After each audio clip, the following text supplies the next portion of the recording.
hidup ini harus berarti untuk banyak orang. Jangan ditutup sendirian untuk dirinya sendiri, tapi hidup ini harus menjadi berkat, harus berarti untuk banyak orang. Kita jangan sombong, kita harus tetap rendah hati dan terus melakukan komunikasi, berdoa.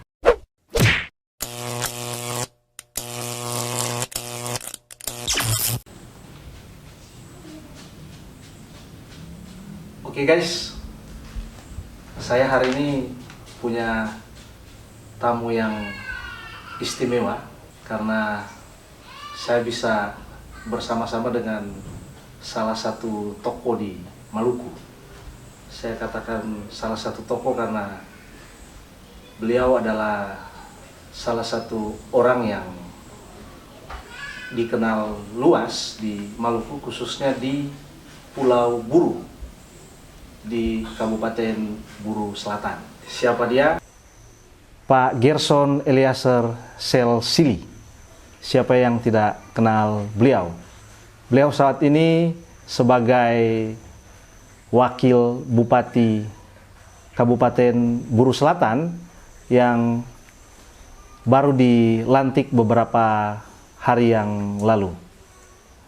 Pak Gerson, terima kasih sudah menerima kami di rumah pribadi malah.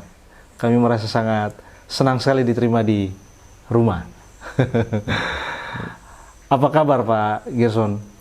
Baik, Bung Wandi. Ya. Alhamdulillah masih tetap sehat-sehat walaupun ya situasi COVID-19 yang melanda umat manusia di jagat raya ini, tapi puji Tuhan kita masih tetap diberikan kekuatan dan sampai saat ini masih tetap sehat walafiat. Ya. Wandi. Syukur Pak. Hari ini kita masih tetap diberikan kesehatan dan kekuatan untuk menjalankan tugas dan karya hidup kita sehari-hari. Pak Gerson, saya membaca banyak referensi tentang Bapak. Saya sangat tertarik melihat, wah, ternyata seorang Gerson Selsili itu cukup panjang malang melintang di dunia organisasi. Saya lihat Bapak pernah jadi ketua GMNI waktu masih kuliah, aktif di ekstra kampus. Tapi setelah itu saya lihat juga Bapak aktif di kegiatan-kegiatan hak asasi manusia. Ada beberapa kali saya lihat Bapak ikut workshop yang bergengsi hak asasi manusia. Dan terakhir kalau tidak salah Bapak juga ada di Lemhanas. Nah, ini perjalanan yang menurut saya diisi dengan banyak hal terkait dengan banyak orang. Saya ingin tahu apa yang Bapak pikirkan tentang perjalanan hidup ini sehingga Bapak mengambil komitmen untuk menjalani semua itu. Ya, jadi Bung Wandi, saya memang berorganisasi itu sudah jadi yang bilang hobi untuk berorganisasi. Dulu ketika mulai sejak kecil ya, ketika mulai sekolah SD, dulu saya SD di kampung. Iya, di Pulau Buru, SD-nya di Ewiri waktu itu sampai kelas 6, kemudian lanjutkan lagi ke Ambon. Pulau Buru tuh Leksula tuh ya, SD tuh? Iya, Leksula SD ya? GPPK di Ewiri itu masuk dalam kecamatan Leksula. Dulu itu kita waktu bersekolah SD itu tidak pakai sepatu. Jadi ya memang masih betul-betul di kampung. Setelah lulus SD, saya lanjutkan ke SMP Negeri 8 Ambon. Setelah selesai, kemudian lanjutkan ke SMEA Negeri 1 Ambon. SMEA? Iya. SMEA. Dulu SMEA ya? Iya, kita dulu masih bilang SMEA, sekarang mungkin SMK. SMK, sekarang SMK. Tapi dulu SMEA.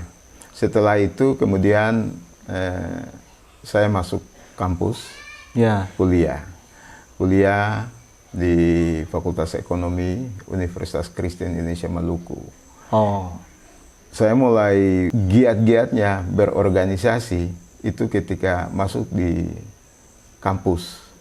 Pernah juga di kampus itu senat mahasiswa, kemudian badan perwakilan mahasiswa. Fakultas. BPM. Iya. Kemudian juga di saat itu terlibat juga dengan organisasi ekstra mahasiswa. Ya. Organisasi ekstra mahasiswa, misalnya waktu itu Gerakan Mahasiswa Nasional Indonesia. Ya. Nah, disitulah saya mulai diasah. Kenapa? Karena memang lewat GMNI, Gerakan Mahasiswa Nasional, itu kan kita tidak ada sekat sebetulnya. Ya. Dengan siapa saja kita bisa berkomunikasi, karena kalau di GMNI itu kan anggotanya itu tidak membedakan. Ya, dia terbuka untuk umum. Iya, ya? untuk umum, tidak Ya. membedakan ya mahasiswa Muslim, mahasiswa Kristen, Betul. Hindu, Buddha, karena nasionalis. Jadi semua bisa bergabung di situ, dan memang saya senang untuk bisa ada di situ supaya bisa ya berkomunikasi dengan semua, Dengan orang banyak. Dengan semua orang. Ya. Nah, mulai belajar berorganisasi ketika di GMNI itu, Ya. Gerakan Mahasiswa Nasional Indonesia.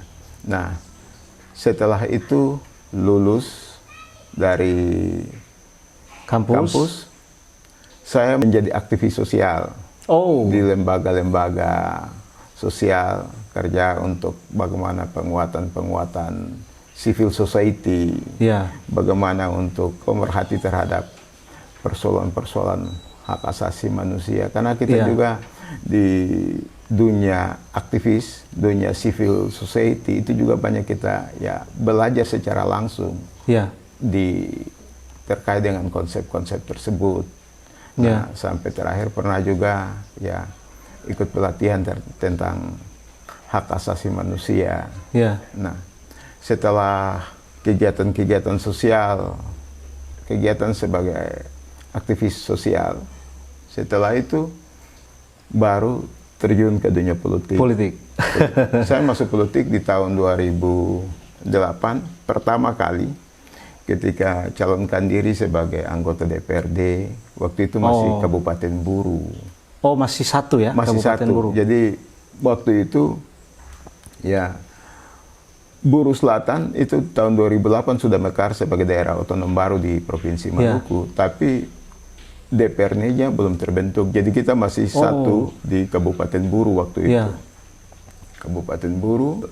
Jadi waktu pertama kali calon diri, memang ya waktu itu juga sempat ragu-ragu karena belum serius sebetulnya untuk masuk ke dunia politik praktis waktu itu. Jadi ya maunya cuma ikut-ikut saja biar publik tahu sudah ada di partai politik. Waktu itu masuk calonkan diri di Partai Demokrat Kabupaten Buru. Nah, tahu-tahu puji Tuhan ketika calon diri waktu itu di partai politik sebagai anggota DPRD ya bisa lolos. Berhasil. Nah, di tahun 2009 kemudian dilantik di Kabupaten Buru waktu itu tahun 2009. Kemudian di tahun 2010 pindah lagi karena DPRD Kabupaten Buru Selatan itu terbentuk, kita pindah.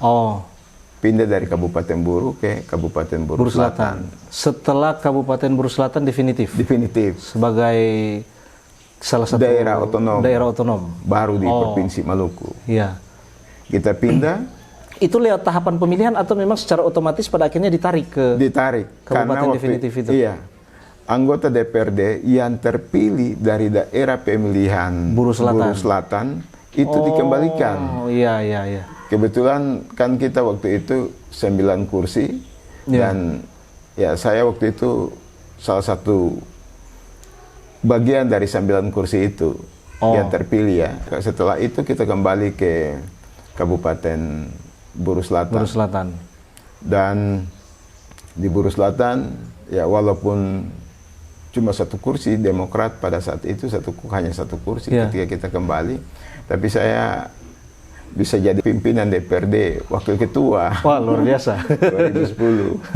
2010. Nah, di situ lewat DPRD kita mulai ikut kegiatan Lemhanas. Jadi saya ini sebetulnya sudah 2 kali ikut kegiatan Lemhanas. Oh, iya. 2 kali ikut kegiatan Lemhanas dari DPRD. Iya. Nah, kemudian pemilu legislatif tahun 2014 untuk DPRD 2014-2019 saya ikut lagi, dan puji Tuhan saya juga rakyat masih mempercayai saya, dan akhirnya saya terpilih sebagai anggota DPRD 2014-2019. Kemudian di tahun 2019 kemarin itu juga pileg legislatif, saya calonkan diri lagi untuk maju sebagai calon anggota legislatif 2019-2024. Dan puji Tuhan, rakyat juga masih tetap percayakan saya untuk terpilih sebagai anggota DPRD. Dan akhirnya rakyat memilih, saya terpilih juga sebagai anggota DPRD 2019-2024. Nah, di tahun 2020 kemarin kebetulan ada perhelatan politik, yaitu pesta demokrasi, yaitu pemilihan kepala daerah di Kabupaten Buru Selatan. Saya menyatakan sikap untuk mundur dari anggota DPRD. Wah, itu pilihan terbesar itu? Iya, pilihan terbesar, tapi bukan cuma terbesar, resiko yang besar. Betul. Ya, karena itu karena saya anggota DPRD sudah 3 kali anggota DPRD, sampai kali ketiga saya mundur. Mundur untuk calonkan diri untuk maju sebagai wakil bupati Kabupaten Buru Selatan. Dan saya kebetulan pada saat itu berpasangan dengan Ibu Haja Safitri Malik Solisa, di mana beliau sebagai calon bupati pada saat itu dan saya sebagai calon wakil bupati. Dan puji Tuhan, saya dengan Ibu Safitri Malik Solisa itu terpilih kemarin pada saat pemilu pilkada tanggal 9 Desember tahun 2020 kemarin. Artinya masyarakat Buru Selatan itu memberikan kepercayaan untuk saya dan Ibu Safitri untuk memimpin daerah di sana, Kabupaten Buru Selatan. Jadi itu memang sedikit gambaran terkait dengan kurikulum vitae saya. Perjalanan. Saya mau katakan perjalanan karir, tapi lebih tepat kalau saya katakan, lihat dari cerita Bapak ini, perjalanan hidup. Seorang Gerson dari anak kampung, pedalaman Leksula di Kabupaten Buru. Kemudian datang merantau ke Ambon untuk sekolah, setelah menyelesaikan SD di Pulau Buru, dan kemudian mulai aktif di dunia aktivis, sebenarnya aktivis mahasiswa setelah masuk kuliah. Pak Gerson, sesungguhnya yang Pak Gerson lihat terkait dengan perjalanan ini, apa yang Bapak pikirkan? Bapak aktif di organisasi kemahasiswaan, melakukan karya-karya terhadap orang banyak, aktif di LSM, sebagai pegiat yang memperjuangkan hak asasi manusia. Sesungguhnya apa yang Bapak pikirkan dengan melakukan pekerjaan itu? Orang kenapa harus repot-repot untuk memperjuangkan itu? Nah, kita ingin tahu Bapak memikirkan apa sesungguhnya sehingga menjalani ini semua. Ini sebetulnya, mau jujur ya, ini sebuah keterpanggilan hati nurani.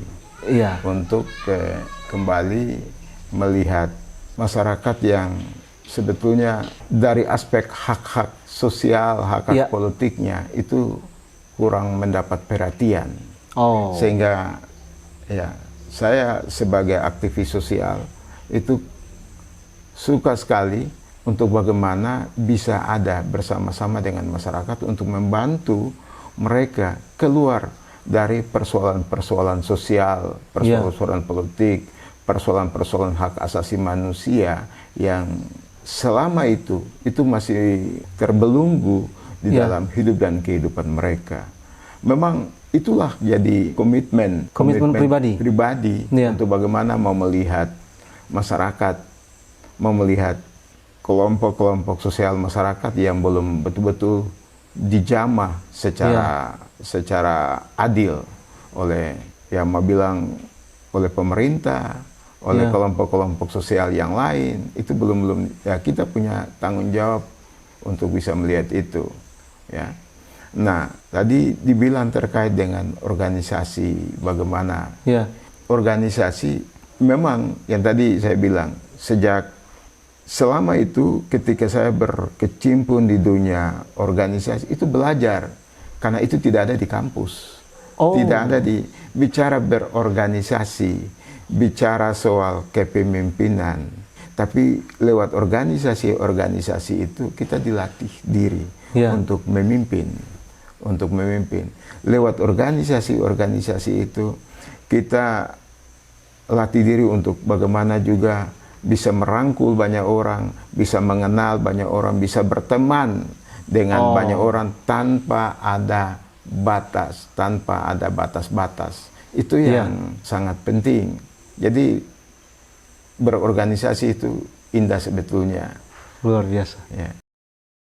Jadi Bung Wandi, kita memang sebetulnya bicara berorganisasi itu juga, kalau menurut saya, itu juga mulai dari dalam keluarga.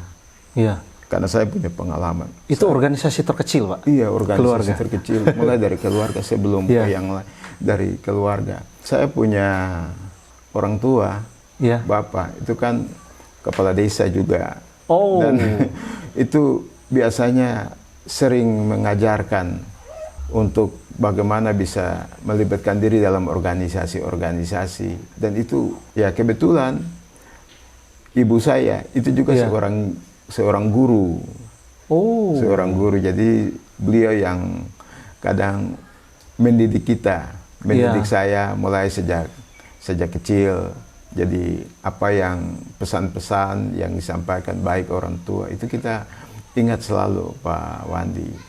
Jadi sampai ketika kita merantau, apa yang jadi pesan orang tua itu tetap kita ingat. Dan itulah kita mulai semangat berorganisasi itu mulai awal itu dari orang tua kita yang dari keluarga. Nah, saya sampai pada akhirnya masuk ke dunia politik, itu juga saya berorganisasi. Kita bentuk yang namanya LPBS. LPBS itu Lembaga Pengembangan Buru Selatan, yang akhirnya cikal bakalnya untuk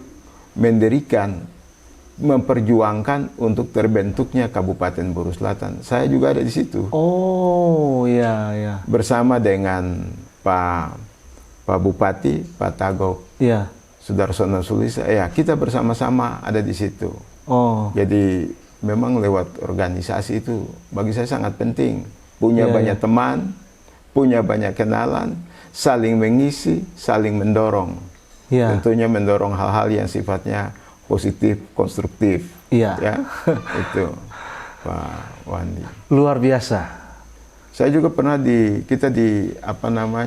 bersama-sama dengan teman-teman organisasi kampung juga di Ambon.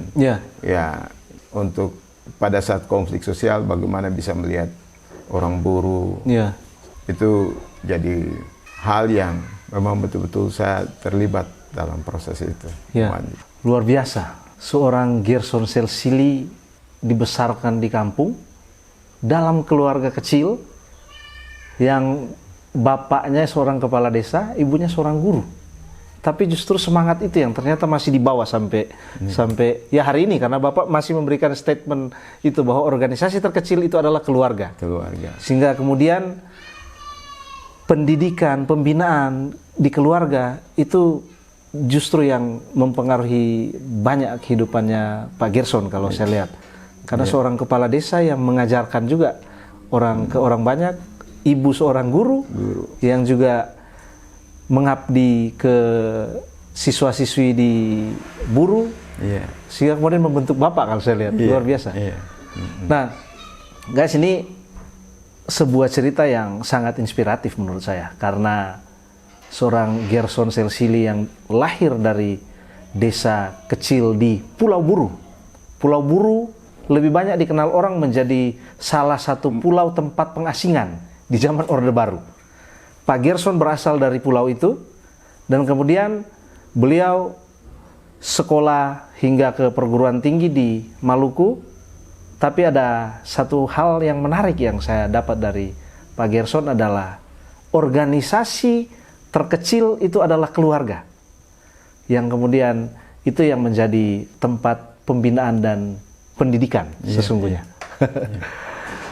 Nah, Pak Gerson, tadi Pak Gerson sudah berbagi ke kita terkait dengan organisasi, perjalanan hidup Bapak. Dan organisasi terkecil itu adalah keluarga. Saya ingin tanya satu hal lagi ke Bapak. Bagaimana Bapak menempatkan sahabat dalam kehidupan Bapak? Karena setiap manusia pasti punya sahabat terdekat. Nah, Bapak menempatkan sahabat ini dalam perjalanan Bapak seperti apa? Sahabat itu bagi saya teman yang biasanya kita saling berdiskusi dan berbagai persoalan-persoalan. Kadang berbagai persoalan-persoalan itu lewat sahabat, ya kita bisa saling berdiskusi. Ada informasi-informasi yang penting, kita biasanya kumpul-kumpul untuk kita bisa saling berdiskusi, memecahkan persoalan-persoalan. Dan sahabat itu bagi saya itu sangat penting dan ya indah sebetulnya. Kita bersahabat, kita berteman. Berarti sahabat Bapak tempatkan itu di samping memang punya hubungan yang berkualitas, tapi Bapak tempatkan juga sebagai second opinion. Karena lebih ke arah bagaimana berdiskusi, membahas satu masalah. Itu memang penting, karena ya sahabat bagi saya dianggap sangat penting, sangat strategis untuk kita bisa saling bercerita, saling berdiskusi terkait dengan berbagai persoalan-persoalan yang ada, terkait dengan informasi-informasi ya baru yang ada. Dan ya bagi saya sahabat sangat penting. Karena sahabat itu selalu ada pasti. Dalam sahabat. Setiap perjalanan hidup pasti ada sahabat. Iya, betul. Di mana-mana saja ada, tetap harus ada sahabat. Dan jangan lupa sahabat yang paling terindah, sahabat yang paling dekat itu adalah keluarga. Istri, anak-anak, itu sahabat yang paling terdekat. Bapak lebih menganggap keluarga ini meskipun orang dekat tapi tidak formal berarti? Artinya tidak formal seorang bapak, istri, anak.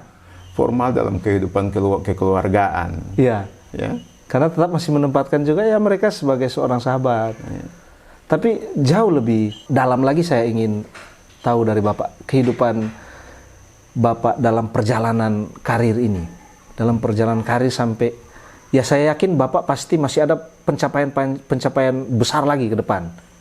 Meskipun untuk saat ini, pencapaiannya Bapak ada di top eksekutif sebagai wakil bupati. Boleh dikata ini orang sibuk. Orang sibuk itu dikenal bahwa keluarga itu, waktu dengan keluarga itu kurang. Nah, bagaimana Bapak mengatur waktu di tengah kesibukan Bapak sebagai seorang politisi, tapi juga saat ini sudah ada di top eksekutif? Bapak berkomitmen waktu dengan keluarga seperti apa? Keluarga itu sangat penting. Kita boleh banyak punya pekerjaan, punya kesibukan untuk soal kedinasan, tetapi kita harus luangkan waktu-waktu tertentu itu harus bersama-sama dengan keluarga. Karena ya dengan keluarga itu kita bisa saling berdiskusi, bisa saling bercerita secara bebas, saling rileks, bisa tukar ada berbagai informasi-informasi yang bisa untuk kita berdiskusi di dalam keluarga, terutama dengan istri kita, saling tukar pikiran. Itu sangat penting. Jadi saat tingkat kesibukan yang tinggi, harus kita ruangkan waktu untuk harus tetap ada bersama-sama dengan keluarga. Itu sangat penting. Ya, luar biasa. Keluarga ditempatkan sebagai salah satu organisasi terkecil. Tapi Bapak tetap memprioritaskan bahwa keluarga itu adalah hal yang penting.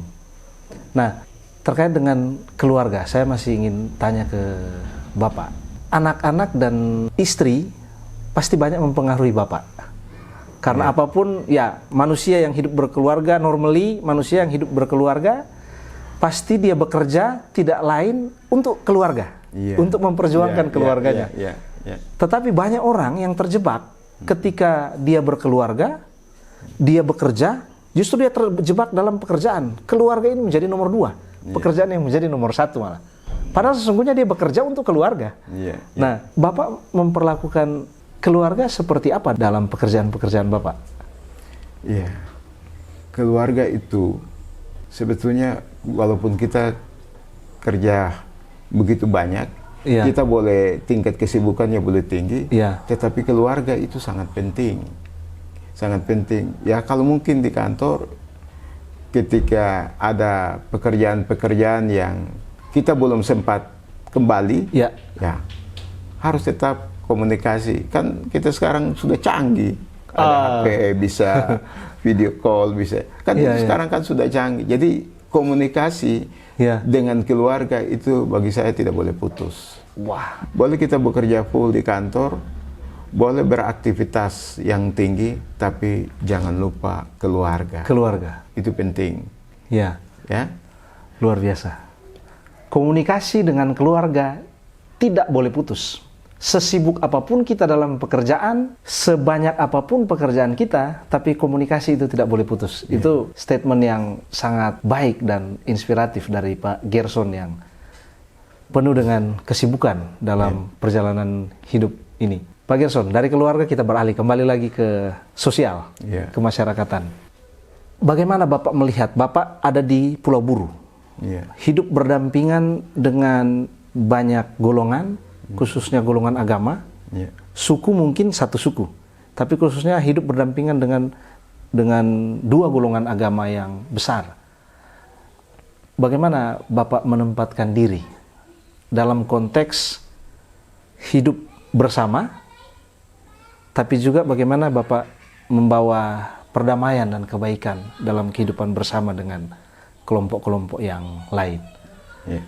Jadi, Bung Fandi, di Buru Selatan itu agama, itu ada yang Kristen, ada juga yang ada Muslim, ada Kristen Katolik, Kristen Protestan, tapi juga ada di sana juga yang namanya agama adat. Sering mereka di sana menyatakan sebagai agama Hindu. Ada di wilayah. Jadi tidak terbatas hanya pada 2 agama. Yang berikut, kita juga suku di sana itu beda-beda banyak juga. Oh ya? Iya, bukan cuma suku Buru saja. Nah, kita di sana hidup sudah sangat pluralisme. Karena di sana itu ada suku yang dari wilayah lain itu juga yang mendiami Pulau Buru yang sudah puluhan tahun, bahkan ratusan tahun pula. Ada suku Buton. Buton, biasanya Buton, Bugis, Makassar pasti ngikut. Ada di sana macam-macam. Ada juga saudara-saudara kita dari daerah-daerah lain yang tinggal di sana yang sudah misalnya dari Maluku Tenggara, dari Tanimbar, yang sudah hidup berpuluh tahun sejak mereka punya tete nenek moyang. Itu sudah ada di sana. Jadi bukan cuma hanya satu suku. Kemudian juga ada juga dari saudara-saudara kita dari Ambalau, yang berasal dari Pulau Ambalau, itu semua. Nah, ini memang sangat rumit. Beragam. Sangat rumit. Beragam, karena dia beragam. Karena masing-masing suku tentunya dengan dia pun tradisi, dia punya gaya hidup, dia punya style, dia punya cara hidupnya, yang berbeda-beda. Tapi sebagai pemimpin, sebagai orang yang sebagai pemimpin kita harus bisa bagaimana menempatkan diri dan harus menjadi penyeimbang untuk semua suku-suku itu. Jadi kita tidak akan harus berdiri hanya di satu sebelah, atau itu tidak boleh. Kita harus betul berdiri di tengah-tengah. Kita harus betul-betul keputusan harus diambil secara arif dan bijaksana, sehingga betul-betul mempertimbangkan keseimbangan, mempertimbangkan semua keseimbangan pikiran, keseimbangan, dan ketika kita punya keputusan ambil itu harus bisa diterima oleh semua orang. Itu dalam Bapak memposisikan diri sebagai seorang pemimpin, ya? Iya. Sebagai seorang pemimpin, bagaimana Bapak memposisikan diri di tengah keragaman untuk hidup dalam kebaikan dengan beragam agama, golongan, bahkan adat. Nah, selama ini sebelum menjabat ini, sebelum definitif nih, sebelum terpilih sebagai wakil bupati, Bapak menjalani kehidupan dengan kelompok-kelompok ini seperti apa? Saya sering melakukan komunikasi. Jadi pergaulan saya untuk dengan kelompok-kelompok itu tidak ada batas. Kita punya di Buru Selatan itu ada satu budaya, tradisi yang kita kenal dengan namanya Kaiwait. Kaiwait itu sekalipun kita itu orang adik kakak, itu kakak beradik, dia bisa saja satu marga, tapi ada yang di Muslim, ada yang di Kristen. Jadi itu beda kepercayaan, ya? Beda kepercayaan. Ada yang masih di Hindu, agama adat itu masih ada di situ. Tapi kita punya hubungannya itu tetap satu. Kita tidak pernah membedakan satu dengan yang lain. Kita betul-betul di Buru Selatan itu harus mencerminkan hidup kita sebagai orang Kaiwait, orang adik kakak. Jadi tidak akan memisahkan satu dengan yang lain. Saya juga dulu kalau ada kegiatan-kegiatan, misalnya hari raya korban untuk Muslim, saya juga memberikan bantuan. Sekalipun saya seorang Kristen, saya juga memberikan. Saya punya ini untuk acara korban. Saya juga kasih bantuan. Saya memberikan bantuan-bantuan sosial juga. Untuk baik di Kristen, baik di Muslim, maupun di yang masih agama adat, saya juga salurkan bantuan-bantuan untuk mereka. Dan itu bagian dari kepedulian saya, semangat hidup saya yang selama ini saya lakukan ketika ada di sana. Karena itu saya punya komitmen saya, itu saya harus menjadi berkat untuk masyarakat tanpa membeda-bedakan suku, agama, ras. Itu tanpa membedakan. Tapi saya betul-betul harus jadi saluran berkat untuk masyarakat di sana. Wah, luar biasa. Saya dapat sebuah cerita dari Pak Gerson terkait bagaimana hidup bersama dalam keragaman, bagaimana hidup bersama dalam perbedaan suku, agama, ras, dan budaya. Tapi ada satu hal yang membuat saya tertarik dengan Pak Gerson, bahwa semua itu dijalankan dengan komunikasi. Tanpa komunikasi maka keragaman, kebersamaan, hidup berdampingan untuk perdamaian dan kebaikan banyak orang itu pasti tidak akan jalan. Komunikasi menjadi kunci dari aktivitas dan perjalanan hidup dari Pak Gerson ketika berbicara tentang keragaman. Pak Gerson luar biasa. Kami dapat informasi, dapat sharing, dapat cerita-cerita yang inspiratif dari Bapak. Dengan saya cerita begini, baru saya bisa dapat banyak hal dari Bapak. Pak Gerson, statement untuk orang banyak dari Bapak, apa yang kalau diminta kita ingin tahu, Bapak ingin sampaikan apa ke orang banyak? Ini kita ingin dengar dari Bapak. Hidup ini harus berarti untuk banyak orang. Jadi hidup ini jangan ditutup sendirian untuk dirinya sendiri, tapi hidup ini harus menjadi berkat, harus berarti untuk banyak orang. Untuk itu kita tetap harus berbuat, namun tetap rendah hati. Kita jangan sombong, kita harus tetap rendah hati dan terus melakukan komunikasi, berdoa untuk Tuhan.